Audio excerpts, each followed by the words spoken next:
تو یہ مجھے لگتا ہے صرف بیان بازی ہے یہ. اور دوسرا جہاں تک 5 سال پورے کرانے کی بات ہے تو یہ صرف بھٹو صاحب کی ہمت تھی, وہ کر گئے, باقی تو کسی وزیر اعظم کے اختیار میں نہیں ہے. تو 5 سال پورے کرنے کے بعد وہ پھر کہاں گئے, یہ بھی سوچنے کی بات ہے کہ وہ پھر تختہ دار پہ لٹک گئے, شہید ہوئے. تو یہ بھی ایک انجام ہوتا ہے 5 سال پورے کرنے کا. اللہ نہ کرے کسی اور کے ساتھ ایسا ہو, اور ہونا بھی نہیں چاہیے پاکستان میں. تو میں بنیادی طور پہ سب سے بڑی جمہوریت کی دائی جماعت ہونے کے ناطے ان کو یہ احساس دلانا چاہتا ہوں, جب وہ دوسروں پہ انگلی اٹھاتے ہیں تو تھوڑا سا اپنے پیپلز پارٹی کے گریبان میں بھی جھانک لیں.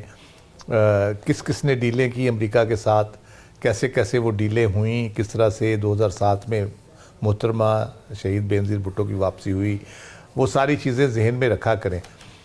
اس کے بعد یہ تانے دیا کریں. اور ایک مجھے بہت افسوس ہوتا ہے, سارے سیاستدانوں پہ ہوتا ہے, کہ وہ ایک دوسرے کو ملک دشمن ثابت کرنے پہ لگے رہتے ہیں. عمران خان کے حوالے سے اور میزائل پروگرام کو اور اسرائیل کی جوڑ کے تکون جو بنانے کی کوشش کی ہے انہوں نے, کہ جی عمران خان کے حق میں وہ لوگ بیان دے رہے ہیں جو ہمارے میزائل کے خلاف دے رہے ہیں, اور یہ وہ لوگ ہیں جو اسرائیل کے حق میں بیان دیا کرتے ہیں. تو یہ جو ایک پیٹرن ہے نا, انہوں نے اور محترم آصف زرداری صاحب نے میاں نواز شریف صاحب کے بارے میں بھی بہت اس قسم کے الزامات, شدید الزامات لگائے ان کے ملک دشمن ہونے کے حوالے سے, مودی کا یار ہونے کے حوالے سے, گریٹر پنجاب بنانے کے حوالے سے آصف زرداری صاحب نے کہا کہ جی یہ بنانا چاہتے ہیں. تو یہ چیزیں جب پھر آپ کے سامنے جب آتی ہیں نا گھوم پھر کے, آپ کو جب بھگتنی پڑتی ہیں, پھر آپ چیختے ہیں کہ جی ہمارے اوپر کیوں یہ الزام لگایا جا رہا ہے غدار ہونے کا, اور سارا سکھوں کی فہرستوں کا الزام لگا محترمہ بینظیر بھٹو پہ, جو کہ سراسر غلط تھا. سوال ہی پیدا نہیں ہوتا انٹیریئر منسٹر کے پاس کون سی فہرستیں ہو سکتی تھی, انٹیلیجنس ایجنسی کے پاس کسی کے پاس ہوں تو ہوں. تو یہ اس قسم کی چیزیں جو ہیں وہ مناسب نہیں ہے. آپ اپنی سیاست کریں اور ضرور کریں. پھر آپ کولیشن کا حصہ ہیں. آپ مجھے یہ بتائیں, آپ کولیشن میں بیٹھے ہیں, اکٹھے بیٹھتے ہیں, جاتی عمرہ میں جا کے کھابے کھاتے ہیں, وہ بلاول ہاؤس آتے ہیں, آپ کی بات ہوتی ہے, صدر صاحب ادھر سے بیٹھے ہیں, تو آپ آپس میں بیٹھ کے یہ چیزیں طے کیوں نہیں کرتے؟ مسئلہ سارا یہ ہے کہ پنجاب میں مریم بی بی ان کو حصہ دینے کو تیار نہیں ہے. وہ کہتے ہیں چند لوگ ہیں, ان کو جو کچھ یہ مانگ رہے ہیں وہ بہت بڑا ہے ان کے جسم سے اور جثے سے جو ان کا حصہ ہے وہاں پہ. شہباز شریف صاحب اس میں کچھ کر نہیں سکتے. تو آپ مریم بی بی سے بات کریں نا, آصف زرداری صاحب کا نواز شریف صاحب کو کال کریں, دوست ہیں ان کے بڑے پرانے اور بڑا کٹھا وقت گزارا ہے, چارٹر آف ڈیموکریسی بھی کیا, ان سے بات کریں, اس مسئلے کو ادھر گھر پہ بیٹھ کے حل کریں. یا پھر یہ بتائیں کہ آصف زرداری صاحب جس خاموشی سے بیٹھے ہیں سارے معاملے پہ, ان کی تو آواز نہیں آ رہی اس پہ, جو حکومت کے ساتھ معاہدات ہوئے ہیں اس کے اوپر تو وہ ایک لفظ نہیں بولتے. وہ کیوں خاموش بیٹھے ہیں؟ کیا وہ یہ کہ چاہ رہے ہیں کہ بلاول ساری اس کمپین کا حصہ بنے, یا وہ بلاول کو آزمانا چاہتے ہیں کہ اچھا بھائی کر کے دیکھ لو, تمہیں بڑا شوق ہے سیاست کرنے کا آگے آگے ہو کے, تو ہم پھر بیٹھ کے انتظار کرتے ہیں. اس کے بعد جو انہوں نے ایک بات کی ہے کہ بحران ہی بحران ہے, بین الاقوامی مشکلات آنے والی ہیں. اب یہ پچھلے 2, 2.5, 3 سالوں میں جو کچھ ہوا ہے وہ پارٹ اور پارسل تھے اس کا پوری طرح, اور ابھی بھی ہیں. بے شک وہ کہیں گورنمنٹ میں وزارتیں نہیں لی, but they are part of it. ان کی لیجسلیشن ہوتی ہے, آئینی ترمیم ہوتی ہے, ہر چیز کو لیڈ کرتے ہیں. تو آپ یہ حکومت کے ساتھ بیٹھ کے بات کیوں نہیں کرتے؟ اگر پی ٹی آئی یہ بات کرتے ہیں تو آپ ان کے کہتے ہیں جی ملک کے خلاف سازش کر رہے ہیں. اب آپ خود کہہ رہے ہیں بحران ہی بحران ہے اور کوئی بین الاقوامی مشکلات بھی آنے والی ہیں, تو وہ نہ عمران خان کی وجہ سے آنے والی ہیں نہ کسی اور وجہ سے آنے والی ہے, وہ حکومت کے اپنے اقدامات کی وجہ سے, اپنی ان پالیسیز کی وجہ سے جو پروڈنٹ نہیں ہے, اکنامک پالیسیز ہیں یا انٹرنیشنل ریلیشنز کے حوالے سے ہیں. تو میرا خیال ہے کہ اپنی چارپائی کے نیچے ڈانگ ذرا پھیر لیں تو زیادہ صورتحال بہتر ہو جائے گی, تاکہ آپ کو اندازہ ہو کہ کسی اور کو الزام دینے کی بجائے آپ بیٹھیں حکومت کے ساتھ اور یہ مسائل کو حل کریں. ذاکر بشیر صاحب, کیونکہ پاکستان پیپلز پارٹی کو دیکھا جائے تو سندھ میں ان کی حکومت ہے, لیکن پنجاب اور خیبر پختونخوا میں ان کے گورنرز ہیں جو کہ بہت ایکٹیو ہیں. خاص طور پر پنجاب کے اندر ہم نے دیکھا کہ ماضی قریب میں اتنے ایکٹیو گورنرز نہیں تھے, اور خیبر پختونخوا میں بھی ان کے گورنر بہت ایکٹیو ہیں.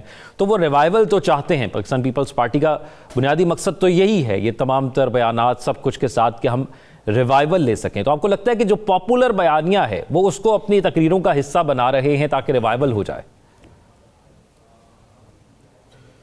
بالکل وہ گورنمنٹ سے اپنے آپ کو بالکل الگ تھلگ پورٹرے کرنا چاہتے ہیں, الگ پہچان بنانا چاہتے ہیں, ایک الگ قسم کا بیانیہ جو ہے بنانا چاہتے ہیں. لیکن وہ کیسے بن سکتا ہے جب آپ پورے سسٹم کا حصہ ہیں؟ پنجاب اور کے پی کا آپ نے بتایا گورنر ہے, تو سرفراز بھگٹی صاحب جو ہے وہ وزیر اعلیٰ بلوچستان ہے اور وہ پیپلز پارٹی کا حصہ ہے جی. وہ نگران وزیر داخلہ تھے اور وہ ادھر سے انہوں نے ریزائن کیا اور الیکشن لڑا اور اس کے بعد جو ہے وہ وزیر اعلیٰ بنے ہیں. تو پورے سسٹم کا پیپلز پارٹی حصہ ہے.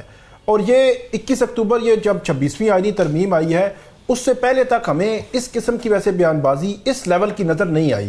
اس کے بعد اچانک جو ہے وہ بیان بازی جو ہے وہ شروع ہوئی ہے. خاص طور پر میں انٹرنیٹ, فائر وال, وی پی این, ایکس, اس کی بات کروں گا کہ جو یہ کام جو ہے وہ 17 فروری کو ایکس بند ہوا تھا. اپریل میں تقریباً گورنمنٹ کی جانب سے کوئی فائر وال لگانے کی خبریں گرم ہوئیں, پھر آئی یہ واٹس ایپ ڈاؤن ہو گیا, انٹرنیٹ ڈاؤن ہو گیا, انٹرنیٹ سلو ہو رہا ہے, کبھی سندھ میں وہ جو کہتے ہیں سمندر میں جو ہے وہ مچھلی جو ہے وہ تار کاٹ کے چلی گئی, تو اس طرح کی باتیں. تو یہ ابھی ریسنٹلی میں نے دیکھا ہے کہ آج بھی انہوں نے بہت زیادہ اس پہ بات کی, اور تقریباً آج سے ایک ہفتہ پہلے بھی انہوں نے جب تقریر کی تھی تو انٹرنیٹ کی بندش پہ انہوں نے کہا کہ آپ نے 70% جو عوام ہے, لوگ ہے یا جو ینگ ہے جنریشن ہے, اس کو اپنے خلاف کر لیا ہے. آپ سرمایہ کاری کیسے کر سکتے ہیں, اور بھارت اور چین کتنا آگے نکل گئے ہیں اور ڈیجیٹل ورلڈ میں, اور آپ ابھی تک جو ہے وہ انٹرنیٹ سلو کر رہے ہیں. تو یہ سارا کچھ پیپلز پارٹی اس کا حصہ تھی, اور ہر جگہ پہ ہر قسم کی لیجسلیشن پہ ان کی جتنی وہ جو گورنمنٹ ہے جو بھی انیشیٹ کرتی ہے چیزیں, اس میں پیپلز پارٹی کو آن بورڈ رکھا جاتا ہے. تو اب جا کر جو ہے وہ مخالف یہ ہوئے ہیں, تو اس سے پتہ یہ چلتا ہے کہ ان کو اس قسم کی پابندیوں سے کم مسئلہ نہیں ہے. وہ اپنی سیاست کو یا تو الگ تھلگ پورٹرے کرنا چاہ رہے ہیں, الگ اپنی پہچان جو ہے وہ ظاہر کرنا چاہ رہے ہیں, یا ان کو مستقبل کے لیے کوئی ایسے اشارے ملے ہیں کہ شاید ان کو کسی پوزیشن پر جو ہے وہ لایا جائے گا تاکہ یہ جتنا کچھ ہے سارا کو جو ہے وہ مسلم لیگ نون کے کھاتے میں لگ جائے. انہوں نے ایک آج بات کی اور بھی, ایک تو انہوں نے کہا کہ سلیکٹڈ وہ کہتے تھے عمران خان صاحب کے متعلق جب پچھلی گورنمنٹ تھی پی ٹی آئی کی, اور فارم 47 کا الزام صرف کس کے آتا ہے؟ مسلم لیگ نون پہ. اور انہوں نے کہا کہ مسلم لیگ مطلب نہ ہم فارم 47 والے ہیں اور نہ ہم سلیکٹڈ ہیں. اور آج انہوں نے ابھی بات کی کہ وہاں بات شروع ہوتی ہے میٹرو سے, اور میٹرو موٹر وے سے, اور میٹرو پر ختم ہو جاتی ہے. تو یہ ڈائریکٹلی جو ہے وہ انہوں نے اپنی جو پارٹی مسلم لیگ نون پر جو ہے وہ یہ اٹیک کر رہے ہیں. اور انہوں نے پھر بہت ساری باتیں یاد کرائیں, جو نہروں کا منصوبہ وہاں پہ دریائے سندھ سے جو 6 نہریں نکالی جانی ہیں کہ ان کے حوالے سے مشاورت نہیں کی گئی. مسلم لیگ نون کے پاس 2/3 اکثریت نہیں ہے اتنی کہ وہ اپنے فیصلے کریں, اور ہمارے جو تحفظات ہیں, اعتراضات ہیں, ان کو نظر انداز کر دیں, اور اس طرح جو ہے وہ کام نہیں چل سکتا. اور یہ کالا باغ ڈیم جیسا جس طرح کی طرح جو ہے وہ یہ منصوبہ بھی متنازع ہو جائے گا. تو وہ کھلا کے بول رہے ہیں جو مرکزی حکومت ہے اس کے خلاف اور اس کی پالیسیز کے خلاف. ساتھ ہی چیئرمین سینٹ بھی وہ ہیں, ڈپٹی سپیکر بھی وہ ہیں, باقی گورنر اور ہر چیز انہوں نے رکھی ہوئی بھی ہے. اب ہمیں یہ انتظار کرنا چاہیے کہ جس لیول پہ وہ بولے ہیں کیا مسلم لیگ نون بھی اس پہ ریئیکٹ کرے گی یا نہیں کرے گی. آخری بات یہی ہے کہ بلاول بھٹو زرداری, ہم نے پہلے بھی اس پہ بہت زیادہ بات کی کہ یہ جو آپ نے شروع میں سوال اٹھایا تھا کہ کیا ایک وزیر اعظم 5 سال مکمل کرے گا, یہ تو بالکل بھی نہیں لگتا. اگر اس حکومت نے بھی 5 سال مکمل کیے تو وہ آصف علی زرداری صاحب نے کہیں نہ کہیں وہ کیلکولیشن کی ہوئی ہے کہ بلاول کو وزیر اعظم بنانے کا جو خواب ہے وہ ہم نے کسی نہ کسی صورت میں پورا کرنا ہے. اب وہ دیکھیں کہ کب جو ہے وہ ان کا پورا ہوتا ہے. ایک چیز میں نجم ساق صاحب ایک مختصر چیز آپ کے سامنے رکھتا ہوں, میں پھر آپ وہ بھی بتا دیجیے کوئی ایڈ کرنا چاہتے ہیں. یہ جو الحاق ہے دونوں کا, الیکشن جس طرح پی ڈی ایم کے بعد بھی دونوں نے علیحدہ لڑا, تو اب بھی جب بھی انتخاب آئے گا تو علیحدہ لڑیں گے. اس میں زیادہ فائدہ کس کا اور زیادہ نقصان کس کا ہے؟ دونوں کا نقصان ہے ذوق. اس وقت جو ہے نا وہ عوام کو آپ اس طرح سمجھ رہے ہیں کہ بالکل کونے مونے, ان کو کچھ نہیں پتا, بے وقوف ہیں یہ, ان کو کچھ نظر نہیں آ رہا. دیکھیے اگر میرے پاکستان میں فری اینڈ فیئر الیکشن ہوتا ہے نا تو لگ پتا جائے گا, اور یہ ان دونوں پارٹیوں کو پتا ہے کہ, اور ان کو ڈر یہی ہے کہ کہیں فری اینڈ فیئر ہو نہ جائے. دیکھیے میں نے جو بات ایڈ کرنی تھی نا وہ آپ کو یعنی بتانا چاہتا ہوں کہ یہ کہہ دینا کہ جی آپ حکومت نہیں ٹھیک چلا رہے, ہم کولیشن پارٹنر ہیں لیکن آپ یہ کچھ کر رہے ہیں, یہ ساری سیاسی بیان بازیاں ہیں. نمبر 1. نمبر 2, اگر آپ نے ریئیکشن دینا ہے نا تو اسمبلیوں سے آپ یعنی اپوزیشن میں کیوں نہیں چلے جاتے؟ اتنے بڑے بڑے الزامات ہم لگا رہے ہیں چیئرمین صاحب، تو آپ کچھ کر کے دکھائیں نا، صرف یہ کہہ دینا کہ جی وہ یہ نہیں کر رہے وہ نہیں کر رہے، تو یہ تو اپوزیشن کا کام ہوتا ہے. تو آپ کولیشن میں ہوتے ہوئے اپوزیشن کا کام کر رہے ہیں، جو کہ کم از کم میری پولیٹیکل سائنس کے نالج میں یہ بات نہیں آ رہی. میں راؤ صاحب مختصراً آپ سے ایک چیز جاننا چاہوں کہ پیپلز پارٹی نے پہلے آفر پاکستان تحریک انصاف کو کی، پھر وہ نون لیگ کی طرف آئے. اب اگر پاکستان پیپلز پارٹی کے ساتھ نون لیگ یا پی ٹی آئی شامل نہیں آتے تو حکومت نہیں بن پاتی. تو پاکستان پیپلز پارٹی قربانی دے رہی ہے حکومت بنانے کے لیے تاکہ جمہوریت آگے چلے. آپ کو کمشنر راولپنڈی یاد ہوں گے، جی ان کی پریس کانفرنس بھی یاد ہوگی. تو مسئلہ یہ ہے کہ پی ٹی آئی کو آفر تو ضرور کی تھی، لیکن پھر کیا ہوا؟ پھر وہ مصرع ہے بڑا مشہور، اپنے اپنے بے وفاؤں نے ہمیں یکجا کیا. میں نے اس میں امینڈمنٹ کی ہے، اپنے سارے کرم فرماؤں نے ہمیں یکجا کیا. تو ان کی یکجائی جو ہے نا، وہ کسی کوئی محبت کا نتیجہ نہیں ہے بلکہ کرم فرمائی کا نتیجہ ہے. تو اس لیے یہ یکجا ہے، چلے دیکھیں کب تک رہتے ہیں. ٹھیک. یا اگلی کوئی ان کی اگر ڈیل ہے 2.5 سال والی تو پھر تو شاید یکجا اس وجہ سے بھی رہیں. بلاول امید سے ہوں گے کہ مجھے پرائم منسٹر بنایا جائے گا، لیکن جب وہ موقع آئے گا میرا خیال ہے نون ان کے ساتھ وہی کچھ کرے گی جو اب یہ ان کے ساتھ کر رہے ہیں. ایک بریک کی طرف چلتے ہیں، بریک کے بعد آتے ہیں پھر تو بات اور اہم موضوع کے حوالے سے اسٹے ود اس.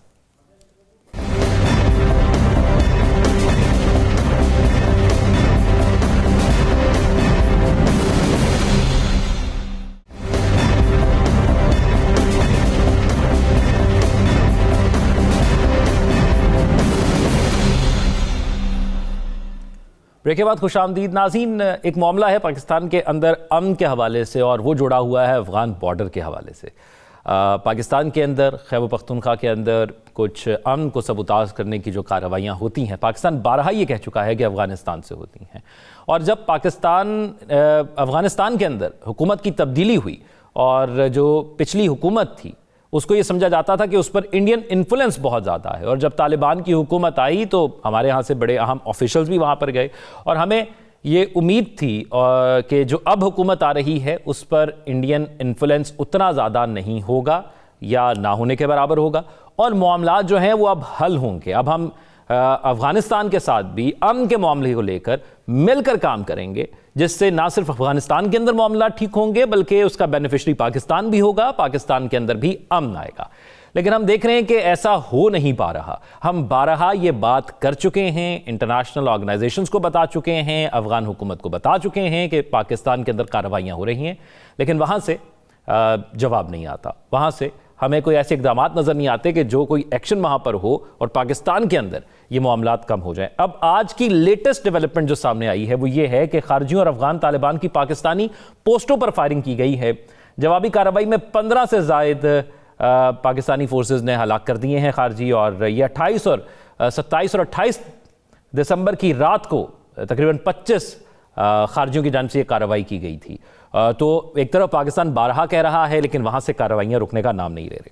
دوسری جانب پاکستان کی جانب سے یہ سٹیٹمنٹ رہی ہے کہ افغان خارجیوں اور دہشت گردوں کو پاکستانیوں پر فوقیت نہ دی جائے.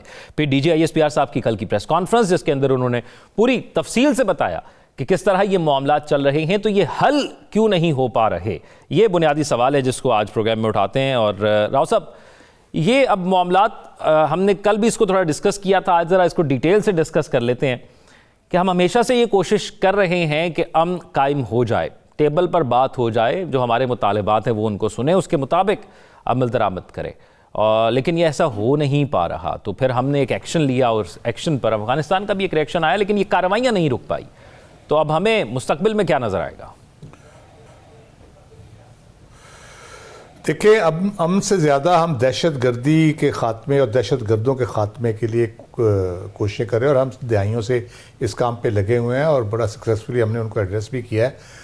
یہ وقتاً فوقتاً ایک ابال آتا ہے جب یہ افغانستان کی طرف سے یہ معاملات شروع ہوتے ہیں، اور خاص طور پہ انڈین عشیرباد سے جو ٹریننگ کیمپس ہے وہاں پہ سارا وہی ہم ان کو پوائنٹ آؤٹ کرتے رہتے ہیں. افغان حکومت کو ایک بات ریئلائز کرنے کی ضرورت ہے، دنیا کو بھی. وہ کوئی منتخب حکومت نہیں ہے، کوئی عوام کی حمایت سے وہ نہیں آئے.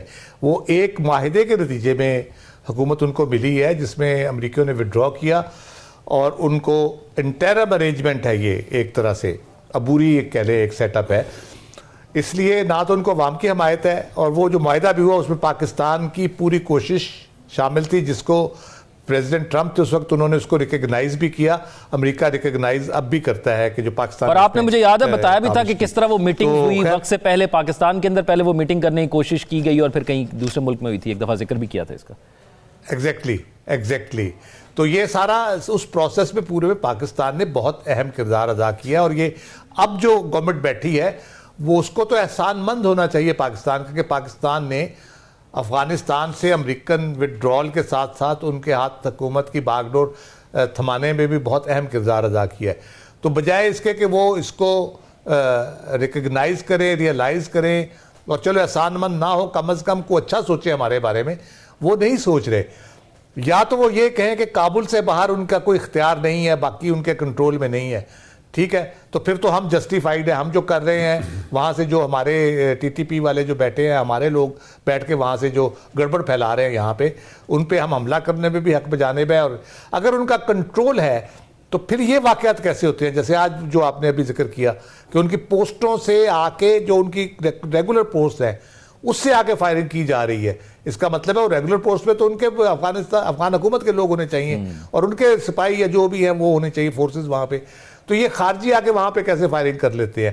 تو اس کا مطلب یہ کہیں نہ کہیں کوئی بدنیتی شامل ہے.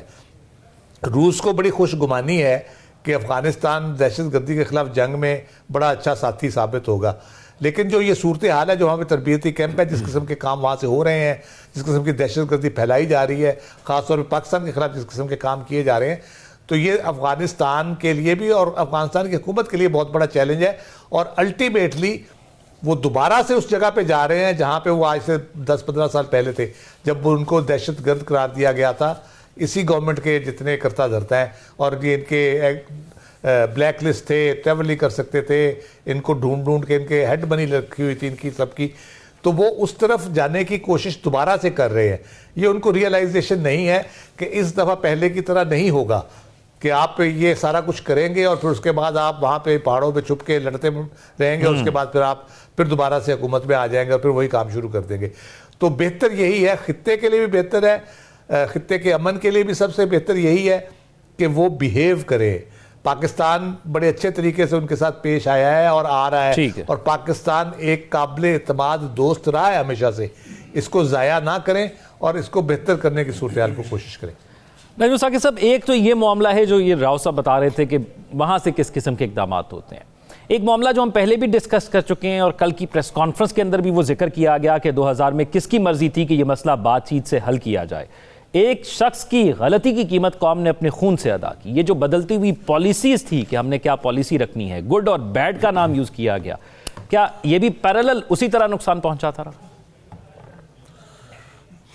دیکھیے, کسی بھی ریاست میں کسی خاص وقت میں کوئی بھی حکومت ہوتی ہے. اب یہ کہنا کہ جی آج سے 40 سال پہلے یا 30 سال پہلے فلاں حکومت نے فلاں وقت میں یہ غلط کیا تھا, تو اس سے بات بنتی نہیں ہے. اب بات اس وقت بنے اگر اس کے اثرات ابھی بھی فیل ہو رہے ہیں, جو کہ کل ہمیں ISPR کی کانفرنس میں ملے, ان کی پریس بریفنگ میں ملے, کہ ان کے خیال میں یہ ہے کہ جی ہم اچھے بھلے 2021 میں ہم نے بالکل کمر توڑ دی تھی اس کی ٹی ٹی پی کی, وہ جس کو کہ فتنہ الخوارج کہا جاتا ہے آج کل. اس کے بعد جو ہے وہ یعنی کسی نے کہا کہ نہیں جی بات چیت ہونی چاہیے, یہ ہونا چاہیے, وہ ہونا چاہیے. دیکھیے, ہم لوگ ابھی تک ماضی میں پھنسے ہوئے ہیں.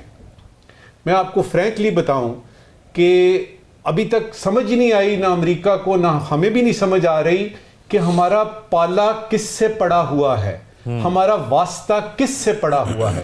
آپ ایک ایسی حکومت سے بات کر رہے ہیں جس کو کہ پوری دنیا میں کوئی ایک حکومت بھی تسلیم نہیں کرتی. آپ ایک ایسی حکومت سے بات کر رہے ہیں جس کا کلچرل بیک گراؤنڈ جو ہے وہ زیادہ امپورٹنٹ ہے, بجائے اس کے کہ آپ ان سے سفارتی حساب کتاب جو ہے وہ ایکسپیکٹیشن کریں. آپ ایک ایسی حکومت سے بات کر رہے ہیں جس کا کہ آپ کے ساتھ ایک بہت بڑا طویل ماضی ہے, جس میں اتار بھی آئے اور چڑھاؤ بھی آئے. ہم نے سب سے پہلے کیا کرنا ہے, اس سے پہلے میں آپ کو یہ فٹافٹ بتا دوں, کیا افغانستان کو یا طالبان کو نہیں پتا کہ دہشت گردی بری چیز ہے؟ کیا افغانستان کو نہیں پتا کہ ان کے اندر, ان کے یعنی گھروں کے اندر سے لوگ اٹھ کے تو ہمارے پر حملہ کر رہے ہیں؟ کیا ان کو نہیں پتا کہ وہ پشت پناہی کر رہے ہیں؟ ان کو سارا پتا ہے. سوال یہ ہے کہ وہ اس سیدھی سی بات کو مان کیوں نہیں لیتے, جو کہ D G I S P R نے کل کہا کہ ہم یہ چاہتے ہیں کہ وہ پاکستان پہ فوقیت نہ دیں وہ جو آپ کے وہ جو خارجی ہیں. سوال یہ ہے, بات تو ٹھیک ہے, کیوں نہیں وہ نہیں کر رہے اس طرح سے, کیوں وہ پاکستان پہ فوقیت دے رہے ہیں؟ اس سوال کا جواب ڈھونڈنا ہے. اور اس میں میں یہ کہوں گا کہ ایک دو چیزیں پاکستان نے بھی کرنی ہے. مثال کے طور پہ کل مجھے بڑا اچھا لگا جب کہا گیا کہ جی وہ ایک علیحدہ سے ملک ہے, ساورن کنٹری ہے اور برادر ملک ہے, اور ہم نے کم از کم اس کو ایک ملک تسلیم کیا ہے. اب یہ بھی تسلیم کر لیجئے کہ اس وقت ہمیں چاہیے ان کی مدد, اور اس کے لیے آپ کے پاس جب تک سیاسی اور سفارتی آپ ان دو لیولز پہ بات نہیں کرتے, بات نہیں بنتی, اس وقت تک آپ کسی قسم کی اس طرح کی بات نہیں منوا سکتے, چاہے وہ 100% ٹھیک کیوں نہ ہو. لہٰذا میں یہ کہوں گا کہ پاکستان کو چاہیے کہ اب وہ چلے گئے 1 لاکھ سے زیادہ, وہ جتنے بھی پتہ نہیں 2-3 لاکھ کتنے ادھر سے مہاجرین چلے گئے. پھر اس کے بعد ہم نے ٹرک بھی دیکھا کہ بہت سارے روک لیے گئے, ٹرانزٹ ریٹ پہ ہم نے دیکھا سارا کچھ ہو گیا. اب ایک کارڈ کی بات ہو رہی ہے, ابھی وہ حساب کتاب جو ہیں وہ لگتا ہے ختم ہو گئے ہیں. اب سے شروع کر لیتے ہیں اور دیکھتے ہیں کہ اس وقت کس کو کس کی زیادہ ضرورت ہے. ان کی حکومت چل رہی ہے, چین اور روس نے ان کے ساتھ تعلقات بنا رہی ہیں, بلینز آف ڈالرز کے ان کے کانٹریکٹ خاص طور پہ مائننگ سیکٹر میں آلریڈی شروع ہو گئے ہیں, وہ اپنا بجٹ بنا رہے ہیں, ان کی اپنی پوری حساب کتاب حکومت چل رہی ہے. اس وقت ان کو پاکستان کی ضرورت نہیں ہے, اس وقت پاکستان کو ان کی ضرورت ہے. لہٰذا آتی ہے آپ کی سفارتکاری, لہٰذا آتی ہے آپ کے سیاسی طور پہ آپ فیصلہ کریں کہ ہم نے برابری کی سطح پہ اس ملک کے ساتھ تعلقات رکھنے ہیں, تاکہ ہم کل کو ریسیپریکل بیسس پہ ہم ان سے بات کر سکیں کہ بھئی اب بات کرتے ہیں, دیکھیں یہ آپ کے جو یہ یعنی ٹی ٹی پی ہے, خوارج ہیں, ان کو ذرا آپ روکیں, شاید اس وقت وہ بات آپ کی سن لیں گے. اچھا ثاقب رشید صاحب, کیونکہ یہ ریڈ لائن تو بہت عرصہ پہلے عبور ہو گئی تھی, جو وہاں سے اٹیک پاکستان میں ہوتے ہیں یا جو کارروائیاں ہوتی ہیں اور پھر اس کے شواہد بارڈر پار سے ملتے ہیں. پھر ہم نے بڑی دفعہ کہا کچھ کرنے کا, ڈو مور کا کہا, لیکن بنیادی طور پر ہی کچھ نہیں ہو پا رہا, تو اس سے زیادہ کیا ہوتا. تو اب ہم خود کریں گے, یہ فیصلہ کر لیا گیا ہے جو کرنا ہے, اور ہم نے اپنے امن کو برقرار رکھنے کے لیے جو بھی قیمت ادا کرنی ہوگی ہم کریں گے. اب میرا خیال ہے 2021 کی جو فیصلے کی آپ نے بات کی کہ جو ٹی ٹی پی ہے اس کی ری سیٹلمنٹ یا یہاں پہ جو آبادکاری تھی واپس, جب وہاں پہ افغان طالبان کی حکومت آئی افغانستان میں, تو اس میں بھی یقینی طور پر یہ کہا جا سکتا ہے اس کا مقصد بھی یہی ہوگا. اس وقت کی قیادت کا فیصلہ جو ہے وہ کس کا تھا وہ ایک الگ بحث ہے, لیکن ان کا بھی مقصد یہی ہوگا کہ مستقل طور پر پاکستان میں امن آئے, اور یہ لوگ جو افغانستان میں بیٹھے ہوئے ہیں اگر یہاں پہ آ رہے ہیں, اگر اس وقت یہ فیصلہ ہوا اور ان کو آباد کیا گیا, اس کے پیچھے مقصد تو یہی ہوگا نا. یہ مقصد تو نہیں ہو سکتا کہ اس وقت کی قیادت نے یہ طے کیا ہو کہ نہیں ہم ان کو دوبارہ لاتے ہیں, یہ دہشت گرد ہیں اور یہیں پہ دہشت گردی کرتے رہیں.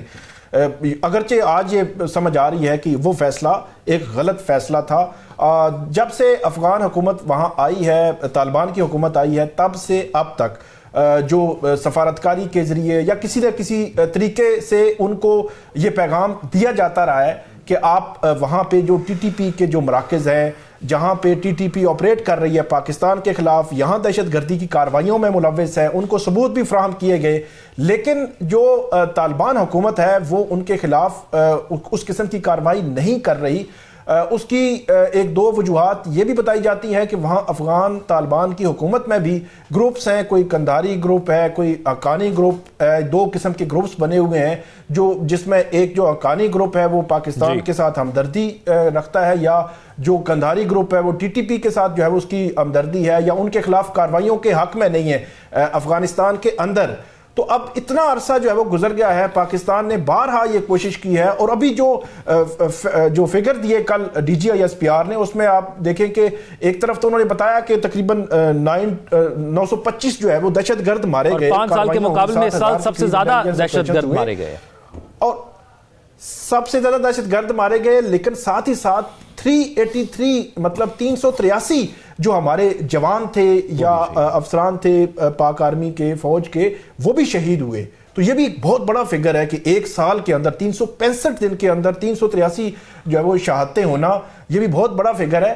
تو اس تناظر میں اور خاص طور پر ابھی جو ریسنٹلی جو اٹیک ہوا اس کے بعد پھر ایک لمٹ ہے پاکستان کے پاس بھی کہ انہوں نے پھر ڈائریکٹ جو کارروائیاں کی. اور دوسری جانب سفارتکاری پہ محاذ پہ بھی میرا خیال میں کوشش تو جاری ہے. وہ محمد صادق صاحب جو ہے وہ پہلے بھی وہاں پہ سرو کر چکے ہیں 2 دفعہ, 2023 میں سبکدوش ہوئے تھے, پھر اب دوبارہ ان کو وہاں پہ بھیجا گیا ہے. اور جس وقت یہ کارروائی وہاں پہ ہوئی, اٹیک کیا گیا پاکستان کی جانب سے, اس وقت بھی یہ بتایا جاتا ہے کہ وہ مذاکرات یا ان کے ساتھ ایک وفد جو ہے وہ مل رہا تھا وہاں کابل میں, اور اس کا مقصد پھر یہی ہے کہ ان کو باور کرایا جائے کہ یہ جتنی بھی کارروائیاں ہو رہی ہیں ان کو آپ روکیں, ان کے خلاف کارروائی کریں, یا آپ کی جو سرزمین پاکستان کے خلاف استعمال ہو رہی ہے اس کو جو ہے وہ روکا جائے. مقصد یہی ہے. اور یہ بالکل آخری جو DGISPR نے بات کی کہ ایک بھی بندہ اگر پاکستان میں کسی فوجی کو یا پاکستانی شہری کی جان جو ہے پھر وہ مقدم ہوگی. ہم آپ کی جو خود مختاری مانتے ہیں لیکن ہماری اپنے جو قوم ہے, عوام ہے, وہ مقدم ہے ہم سے.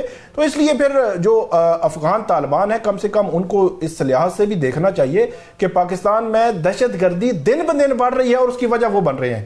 ٹھیک ہے, ایک بریک کی طرف جاتے ہیں اور بریک کے بعد آتے ہیں تو ایک اور اہم معاملے کے حوالے سے گفتگو کرنی ہے. Stay with us.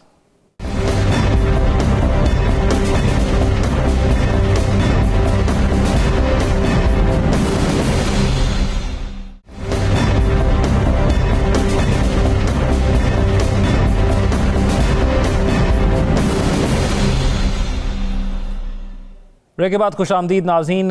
کچھ خصوصی ترامیم کی گئی ہیں پاکستان کی شہریت کے حوالے سے اور کچھ دیگر. اس میں سے ایک ترمیم تو یہ ہے کہ پاکستان کی شہریت کے لیے ملک میں کم از کم 5 سال کا قیام ضروری ہوگا اگر کوئی پاکستان کا شہری بننا چاہتا ہے. اور پاکستان میں بطور مہاجر اور سفارتکار قیام کی مدت شہریوں کے لیے اہلیت تصور نہیں ہوگی. ایک تو یہ معاملہ ہے. ایک معاملہ یہ ہے جس کا ہمیں پوری دنیا کے اندر سامنا کرنا پڑتا ہے ہزیمت کے طور پر, جب خاص طور پر گلف کنٹریز کے اندر پاکستانی جاتے ہیں. اور اب ہم سوشل میڈیا پر دیکھتے ہیں کہ پاکستانی خود اس حوالے سے بھی بہت سی کارروائیاں کر رہے ہیں, اقدامات کر رہے ہیں کہ جب وہ دیکھتے ہیں کہ وہاں پر کوئی پاکستانی خاص طور پر سعودیہ کے اندر مذہبی مقامات کے ارد گرد مانگ رہا ہوتا ہے, بطور بھکاری وہاں پر موجود ہوتا ہے, تو وہ خود ویڈیو بنا کے پوچھتے ہیں کہ بھائی تم یہاں پہ کیا کر رہے ہو, تمہاری وجہ سے ہمیں مشکلات ہوتی ہیں. یعنی جو لوگ وہاں پر جاب کے لیے جاتے ہیں یا اپنے کاروبار کے لیے جاتے ہیں ان لوگوں کو بھی پھر مشکلات ہوتی ہیں. اور وہ جو لوگ مانگنے جاتے ہیں ان کو بارہا بہر کی حکومتیں کہہ چکی ہیں پاکستان کے حوالے سے, پاکستان کو بھی کہ بھائی ان کو روکیں. ہم نے دیکھا کہ کچھ لوگوں کو ملتان سے جاتے ہوئے روکا گیا تھا کچھ عرصہ قبل, تو یہاں سے ان کو کس طرح لے کر جایا جاتا ہے, اس کو کس طرح روکا جا سکتا ہے اور اس کا کتنا نقصان ہے ہمیں, اس پر ہم بات کرتے ہیں. نجم ثاقب صاحب, یہ وہ ایک ایسی شرمندگی ہے جو ہمارے ہی لوگ وہاں پر جا کر ہمارے لیے پیدا کرتے ہیں, تو اس کا سدباب کیا ہے؟ راؤٹ بھی ہو گیا. اس کا سدباب پاکستان میں ہے. بتاتا ہوں کیسے. کوئکلی سب سے پہلے تو یہ دیکھتے ہیں کہ یہ جو بھکاری کا لفظ ہے, کچھ عرصہ پہلے محترم شہباز شریف صاحب نے فرمایا, یاد دہانی کرائی کہ بیگرز کانٹ بی چوزرز. تو پہلی بات تو یہ ہے. دوسرا یہ ہے کہ اس پہ بھکاریوں کی بہت ساری قسمیں ہوتی ہیں. ایک اس قسم کے بھکاری ہیں جس طرح کولمبیا ہے, ہیٹی ہے, میکسیکو ہے, جو کروڑوں لاکھوں ڈالر لینے کے لیے, بھیک مانگنے کے لیے IMF کے پاس جاتے ہیں, ورلڈ بینک کے پاس جاتے ہیں, وہ بھی بھکاری ہیں. پھر ایک ہیں میرے جیسے جو کہ انصاف کی بھیک مانگتے ہیں, ان کو انصاف چاہیے, وہ بھی بھکاری ہیں. اس کے بعد یہ ہے کہ کارپٹ بیگرز بھی ہم نے سنا وہ بھی ہوتے ہیں, الحمدللہ پاکستان میں بہت ہیں. پھر یہ کہ روٹی کے لیے بھیک مانگتے ہیں, اور پھر بھکاری ہونا ایک پروفیشن بھی ہے. اب یہ پروفیشنل بھکاری جو ہے نا, جن کا یہ کاروبار ہے, سب سے پہلے آپ نے یہ نہیں دیکھنا کہ گلف سے جو ہے وہ آ رہے ہیں 4000. پتہ لگا جی DG یعنی FIA نے بتایا کہ پچھلے پتہ نہیں ایک سال میں 4000 بھیجے گئے ہیں. یہ 4000 تو وہ ہیں جو گن لیے آپ نے, وہ جو غائب ہو گئے ہیں ادھر, اور وہ جو یعنی آئے ہیں اور ان کا پتہ نہیں چلا وہ کیسے, وہ کدھر. پھر یہ کہنا کہ جی ان کو ادھر سے روکا جائے, آپ کیسے روک سکتے ہیں؟ کیونکہ یہ بھکاری کہہ کے تو جاتے نہیں ہیں. یہ تو جاتے ہیں عمرہ کرنے کے لیے, حج کرنے کے لیے, کوئی وزٹ ویزا لیتے ہیں, کسی قسم کا کوئی ٹرانزٹ ویزا لیتے ہیں اور چلے جاتے ہیں. تو آپ ویزے رکوا لیں گے, ٹھیک ہے, آپ پاسپورٹ بنانے بند کر دیں گے, یا آپ ایئر لائنز والوں سے کہیں گے کہ جی یہ کرنا کیا ہے؟ سب سے پہلے ان بھیک منگوں کو، ان بھکاریوں کو پاکستان میں دیکھیے کیسے ایڈریس کرنا ہے، اور اس کے لیے سب سے زیادہ ضروری چیز یہ ہے کہ آپ اپنے ملک میں روزگار کے مواقع پیدا کریں، تاکہ کوئی کس کا دل چاہتا ہے کہ وہ بازار میں جا کے مانگے، تاکہ کسی کو مانگنے کی ضرورت نہ پڑے۔ راؤ صاحب، یہ جو 2 اقدامات ہمارے سامنے آئے ہیں اس میٹنگ کے بعد، اس میں کہا گیا کہ ایک تو پاسپورٹ ضبط کر لیے جائیں گے اور ایک بھاری جرمانہ ہوگا۔ یہ تو جو وہاں پر جا کر مانگنا شروع کر دے گا یہ اس کے بعد ہوگا، یہاں پر کیا کرنا ہے؟ دیکھیں 2 امپورٹنٹ چیزیں ہیں، بالکل اسی پہ میں بات کرنا چاہ رہا تھا۔ ایک تھوڑی سی بیک گراؤنڈ میں بتا دوں، ہمارے یہاں سے افغانی ہو گئے، برمی ہو گئے، بنگالی ہو گئے، وہ جعلی شناختی کارڈ اور جعلی پاسپورٹ لے کے یہاں سے ہمارے سسٹم کو چیٹ کر کے وہ اس پہ جا کے بھیک بھی مانگتے ہیں اور سمگلنگ میں بھی ملوث رہے ہیں۔ کویت نے آپ کا داخلہ بند کیا ہوا، ویزے بند کیے ہوئے ہیں اسی وجہ سے۔ اب یو اے ای نے یہی اقدام کیا بھکاریوں کی وجہ سے آپ کے۔ تو یہ سب سے پہلے تو ہمیں اپنا جو نادرا کا سسٹم ہے، جو پاسپورٹ سسٹم ہے، اگرچہ بہت اچھا ہے لیکن سٹل اس میں لوپ ہولز ہے۔ نادرا کے 87 لوگوں کو سیک کیا گیا تھا، پکڑا گیا تھا، اس سارے معاملے پتہ نہیں سزا کیا ہوئی ان کو۔ تو یہ سسٹم ہمیں سب سے پہلے یہ بنیادی طور پہ ٹھیک کرنے کی ضرورت ہے۔ دوسرا، ہمارے سب سے زیادہ جو جاتے ہیں لوگ وہ سعودی عرب میں جاتے ہیں، اور یہاں پہ جو ایجنٹس ہیں، اب ایجنٹس کے لیے بھی سزا تجویز کی جائے، جو بہت اچھی بات ہے۔ یہاں کے جو ایجنٹس ہیں انہوں نے کچھ جگاڑ لگائی ہوئی ہے، مجھے نہیں پتا، یہ سعودی ایمبیسی کو بھی دیکھنا چاہیے، سفیر بڑے اچھے ہیں ان کے، جو نوافل مالکی صاحب یہاں پہ ہیں، ان کو بھی دیکھنا چاہیے۔ اور محسن نقوی صاحب اسی سلسلے میں سعودی عرب کا دورہ بھی کر کے آئے ہیں، ان کا سسٹم دیکھا ہے پورا، وہاں پہ جب جاتے ہیں لوگ رجسٹر جو ہوتے ہیں تو اس سارے پوری سسٹم کو دیکھ کے یہ 2 ایشوز کے اوپر بڑا پرٹیکولرلی کام کرنے کی ضرورت ہے۔ سعودی ایمبیسی میں جو ویزا ایشو ہوتا ہے، ایجنٹس جو ہیں جو ڈیوبیس قسم کے ایجنٹس ہیں ان کو بلیک لسٹ کرنے کی ضرورت ہے۔ دوسرا، ہمارے اپنے سسٹم کو بہت زیادہ ایفیکٹو بنانے کی ضرورت ہے، اور اس میں وزارت خارجہ اور وزارت داخلہ مل کے بھی کام کر سکتے ہیں، بڑا ایفیکٹولی کر بھی رہے ہیں، اور میرا خیال ہے یہ بات بہتر ہوگی اور ہمیں زیادہ مزید شرمندگی سے بچائیں گے۔ بالکل ایسا ہی ہے، یہ مزید شرمندگی سے بچائیں گے۔ لیکن ثاقب بشیر صاحب، کیونکہ پاکستان سے جیسے نجم ثاقب صاحب نے بات کی کہ روزگار کے مواقع یہاں پر پیدا کرنے کی ضرورت ہے، تو وہ روزگار کے مواقع نہیں ہیں تو لوگ بیرون ملک جاتے ہیں، خاص طور پر اب گلف کنٹریز میں یو اے ای ہم جاتے ہیں، وہاں پر اب ویزا نہیں ملتا کوئی اگر اپنی نوکری کی تلاش کے لیے جانا چاہے۔ اسی طرح اور دیگر ممالک کے حوالے سے پالیسی سخت کر دی گئی ہیں، تو پھر مزید نقصان ہو رہا ہے اس چیز کا کہ جو بھکاری وہاں پر جا کر ہمارے نقصان پیدا کر رہے ہیں۔ اچھا، اس لحاظ سے میرا جو موقف ہے وہ یہ ہے کہ یہاں پہ فرض کریں کہ مواقع نہیں ہیں، اس کے باوجود بھی ایسا کام تو نہیں کرنا چاہیے کسی کو کہ وہ اس ملک کے لیے جو وہ شرمندگی کا باعث بنے۔ پہلے ہی پاکستان کے پاسپورٹ کی وہ عزت توقیر مرتبہ وہ نہیں ہے دنیا کی نظر میں، تو مزید شرمندگی کا باعث بنے، اور خاص طور پر جو مسلم ممالک ہیں، اور خاص طور پر آپ مذہب کو استعمال کریں اور مذہبی جو وہاں مقامات ہیں، عمرہ کے لیے آپ جا رہے ہیں، یا عراق کے حوالے سے بھی جو زائرین جاتے ہیں وہاں پہ بھی اس قسم کی شکایات آئی ہیں، جو خلیجی ممالک ہیں ان کی بھی اور باقی جو ممالک ہیں وہ بھی اس قسم کی شکایات کر رہے ہیں، اور انہیں جب یہ سمری تیار کی گئی ہے تو اس میں خاص طور پر ان شکایات کا حوالہ دیا گیا ہے کہ اس کی وجہ سے ہم یہ پالیسی بنا رہے ہیں، اور اب ہمیں یہ کام جو ہے وہ کرنا پڑ رہا ہے کہ ان لوگوں کے پاسپورٹ کینسل ہوں گے، ان کے خلاف جو ہے وہ 50,000 جرمانہ رکھا گیا۔ یہ جرمانہ بڑھانے کی بھی ابھی تجویز ہے کہ یہ جرمانہ کم ہے، اس کو بڑھایا جائے اور یہ اس کو سٹرکٹلی روکا جائے، کیونکہ یہ تو ابھی میں پڑھ رہا تھا کچھ رپورٹس کہ ملتان ایئرپورٹ سے کچھ ایف آئی اے کے لوگوں نے کچھ گرفتاریاں کیں، جانے سے پہلے ان کا چیک کیا کہ وہاں پہ ان کے رہائش کے انتظامات اور ان کے پاس اتنے ہیں جو مالی طور پر وہ مضبوط کہ وہاں پہ وہ رہ سکیں، یا اس کے سارے معاملات تو وہ ثابت نہیں کر سکے وہ لوگ، اور اس کے بعد ان کو اریسٹ بھی کیا گیا، انہوں نے مانا بھی کہ اس قسم کی وہ وہاں پہ بیکاری بن کے وہ مانگتے ہیں۔ تو اس کو روکنے کے لیے بالکل زیرو ٹالرنس ہونی چاہیے، سخت پالیسی ہونی چاہیے، کیونکہ یہ تو سیدھی بات ہے کہ اگر وہاں جا کر کسی نے کوئی کام کرنا ہے، ورک ویزا لینا ہے یا کوئی بھی، وہ تو ایک الگ بات ہے، لیکن اس طرح تو ملک کی جو ہے وہ بدنامی ہوتی ہے، اور وہ بھی مسلم ممالک جو ہے وہ اب ہمارے خلاف، اب یو اے ای کے حوالے سے بھی آ رہا تھا کہ ان کی پالیسی بھی سخت ہو رہی ہے ویزا کے حوالے سے۔ اس کے علاوہ بھی اور بھی اقدامات ہیں جو ہمارے ملک کے لیے شرمندگی کا باعث بنتے ہیں، تو کم سے کم اس ملک کا شہری ہونے کے ناطے ہماری اتنی تو ذمہ داری ہے کہ جتنا ہم کر سکتے ہیں کنٹریبیوٹ اتنا تو کریں، اپنے ملک کے لیے شرمندگی کا باعث تو نہ بنے۔ میں راؤ صاحب ایک چیز اگر جاننا چاہوں مختصر کہ کیونکہ یہ گروپس میں جاتے ہیں لوگ جو ہم نے دیکھا, تو ان کو روکنا اتنا مشکل کیوں ہے؟ کیا ہم کوئی چیک اینڈ بیلنس کی پالیسی جب یہ ویزا اپلائی کرتے ہیں تو پاکستان کی حد تک کیوں نہیں بنا لیتے؟ آپ نے سعودیہ ایمبیسی کا ذکر کیا کہ وہ چیک کریں کہ ان لوگوں کا بیک گراؤنڈ کیا ہے, یہ کیا کام کرتے ہیں, کیونکہ پروفیشنل بھکاری ہیں نا زیادہ تر, جو یہاں پہ بھی یہی کام کرتے ہوں گے جو وہاں پہ کر رہے ہیں. ایگزیکٹلی یہ ریکٹ ہے پورا, اس کے لیے پتہ ہے سب کو. جیسے یہ ڈنکی والے جاتے ہیں نا جو باہر, اسی طرح کے یہ ایجنٹس کے ادھر بھی ایک ریکٹ ہے پورا جو یہ ان کو آپریٹ کرتا ہے. ملتان اور سندھ کے کچھ علاقے پرٹیکولرلی ان سے یہ بہت ہوتی ہیں یہ چیزیں, اور بڑے انفلوئنشل لوگ اس میں شامل ہیں. میں بڑے وثوق سے آپ کو بتا سکتا ہوں, 90s میں نے اس میں بہت کام کیا تھا, اور ایسے ایسے نام ہے کہ آپ پریشان ہو جائیں گے ان کے نام سن کے. بتائیں راؤ صاحب کوئی نام ریکٹ میں ہے جن کے سیاسی بیک گراؤنڈ بھی ہے. تو اس لیے یہ جو ہے نا بہت ضروری ہے کہ ہمیں ہر طریقے سے پاکستان کی عزت اور وقار کا خیال کرنا چاہیے, اور خاص طور پہ ان لوگوں کو جو اپنے آپ کو عوامی نمائندے بھی کہتے ہیں اور اس کام میں بھی ملوث ہے.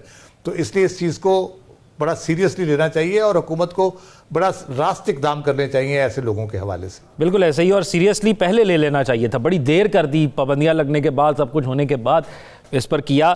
ابھی بھی اتنی تاخیر نہیں ہوئی, لیکن جو بھی اقدامات کر رہے ہیں اس کو پورے طریقے سے کریں. نجم ثاقب صاحب, آج کے سوالات. جی شکریہ ذوق. ایک ضروری سوال ہے اور ایک غیر ضروری سوال ہے. پہلے ضروری سوال, پی ایم ایل این کے ایک رہنما نے فرمایا ہے کہ سزا جزا کے بغیر ریاست کا نظام نہیں چل سکتا. سزا جزا کے بغیر ریاست کا نظام نہیں چل سکتا. ضروری سوال یہ ہے کہ ٹھیک ہے سزا جزا بہت ضروری ہے, کیا ظلم اور ناانصافی کے ہوتے ہوئے ریاست کا نظام چل سکتا ہے؟ آج کا غیر ضروری سوال, بشار الاسد کی اہلیہ نے طلاق کے لیے روسی عدالت میں درخواست دے دی ہے. غیر ضروری سوال یہ ہے, محترمہ شام کے معزول صدر کے مستقبل سے مایوس ہو کر طلاق مانگ رہی ہیں یا ان کی شادی زبردستی کرائی گئی تھی؟ ہمارے ناظرین اپنے فیڈ بیک سے آگاہ سوشل میڈیا پر ان سوالات کا اور پروگرام کا بھی اپنا خیال رکھیے گا. اللہ حافظ.